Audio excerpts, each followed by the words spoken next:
ఉన్నారు. వృద్ధులు 4000 పెన్షన్ అన్నారు, ఇంకోటి అన్నారు. అరిచేతిలో స్వర్గం చూపెట్టి ఓట్లు వేయించుకున్నారు. ఇప్పుడు పత్తా లేరని చెప్పి వృద్ధులు, వితంతువులు ఎవరైతే పెన్షన్దారులు ఉన్నారో, ఆసరా పెన్షన్ అందుకున్న వాళ్ళంతా కోపంగా ఉన్నారు.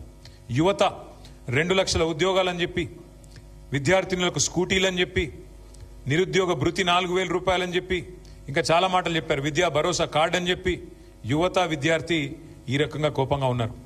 పరిస్థితులు ఇట్లా ఉంటే ముఖ్యమంత్రి రేవంత్ రెడ్డి గారేమో ఇవాళ రోమ్ నగరం తగలబడుతుంటే ఆయన నీరో చక్రవర్తి ఎవరో ఫిడేల్ వాయించుకుంటూ కూర్చున్నాడంట.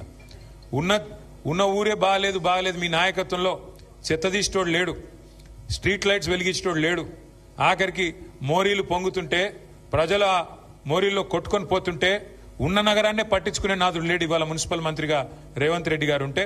కానీ ఆయనేమో కొత్త నగరాలు కడతా అని చెప్పి నిన్న శంకుస్థాపన లేసి ఏందో ఊదరగొట్టే ఉపన్యాసాలు ఇస్తా ఉన్నాడు. నేను ఫ్యూచర్ సిటీ కడతా, ఇది కడతా, అది కడతా. ఉన్న నగరం చూడమంటే ఇది చాతనైతే లేదు. ఉన్న నగరాన్ని ఏమో ఉద్ధరించే పరిస్థితి లేదు, కానీ కొత్త నగరాన్ని కడతానని చెప్పి ఇవాళ పోజులు కొడతా ఉన్నారు. నేను మీ అందరినీ ఆలోచించమని కోరేది ఒకటే, అది ఏ ఎన్నికైనా కావచ్చు, గల్లీ ఎన్నిక కావచ్చు, ఢిల్లీ ఎన్నిక కావచ్చు, మధ్యలో రేపు మనకు వచ్చే జూబ్లీహిల్స్ ఉప ఎన్నిక కావచ్చు. వాస్తవాలుగానే ఉంటాయి. వాస్తవాలు ఏంటి అంటే, ఒకసారి మనం చరిత్ర పుటల్లోకి తిరిగి చూస్తే ఖచ్చితంగా భారతదేశం మొత్తంలోనే తెలుగువారంటూ ఉన్నారు అని భారతదేశం మొత్తానికి తెలిసేలాగా చేసిన నాయకుడు ఎవరు అంటే నిర్ద్వందంగా చెప్పొచ్చు అన్న ఎన్టీ రామారావు గారు. ఆనాడు తెలుగుదేశం పార్టీ పెట్టడంతో ఆనాడు భారతదేశంలో తెలుగువారికంటూ ప్రత్యేకత తెచ్చింది అన్న నందమూరి తారక రామారావు గారు.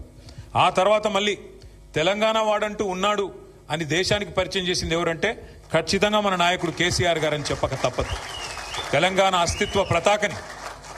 అస్తిత్వ పతాకని మరి పతాకాన్ని హిమాలయాల స్థాయిలో ఎగరేసి ఒక ప్రజా పోరాటాన్ని నిర్మించి 14 సంవత్సరాల పాటు అప్రతిహతంగా పోరాటం చేసి రాష్ట్రాన్ని సాధించడమే కాదు, సాధించిన ఆ రాష్ట్రాన్ని అభివృద్ధిలో 10 ఏళ్ల తన పాలనలో అగ్రభాగాన పెట్టింది కేసీఆర్ గారు.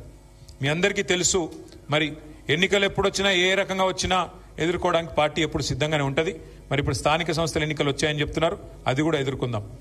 ప్రజల మతిమరుపు మీద కాంగ్రెస్ పార్టీకి అపారమైన విశ్వాసం ఉంది. వాళ్ళు ఏమనుకుంటున్నారంటే, మేము ఎన్నికల ముందు చెప్పినవన్నీ ప్రజలు మర్చిపోయారు, ఎన్నికలకు ముందు ఏదైతే మేము అరచేతిలో వైకుంఠం చూపెట్టి ప్రజల్ని మోసం చేసి ఓట్లు తెచ్చుకున్నామో ఆ విషయం అంతా ప్రజలు మర్చిపోయారని చెప్పి కాంగ్రెస్ పార్టీ వాళ్ళు అనుకుంటా ఉన్నారు. ఎన్ని మాటలు చెప్పారో కాంగ్రెస్ వాళ్ళు మర్చిపోయారు, కానీ ప్రజలు మర్చిపోలేదు.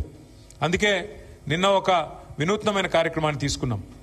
ఎన్నికలకు ముందు కాంగ్రెస్ పార్టీ ఇది మా గ్యారంటీ అంటూ గ్యారంటీ కార్డుల పేరిట ఏదైతే గారడీ చేసిందో, పెద్ద మనుషులకి 4000 పెన్షన్ ఇస్తామని, మహిళలకి 2,500 ఇస్తామని, రైతులకు 10,000 కాదు 15,000 రైతు బంధు ఇస్తామని, కేవలం అసలుదారులకే కాదు కౌలు రైతులకు కూడా 15,000 ఇస్తామని, రైతు కూలీలకు 12,000 ఇస్తామని, ఆటో అన్నలకు 12,000 ఇస్తామని, ఇట్లా నోటికి ఎంత వస్తే అంత 2 లక్షల ఉద్యోగాలని యువతకి, నిరుద్యోగ భృతి 4,000 అని ఏదైతే చెప్తూ పోయినారో వాటన్నిటి విషయంలో మళ్ళీ ప్రజలకి ఒక్కసారి తిరిగి గుర్తు చేయడానికి, కాంగ్రెస్ గ్యారంటీ కార్డుల పేరిట చేసిన డ్రామాని గుర్తు చేయడానికే నిన్న మనం మన పార్టీ నుంచి కాంగ్రెస్ బాకీ కార్డు అంటే, కాంగ్రెస్ బాకీ కార్డు అంటే ఏ వర్గానికి ఎంత బాకీ పడ్డారు, రైతులకు ఎంత బాకీ పడ్డారు, అట్లాగే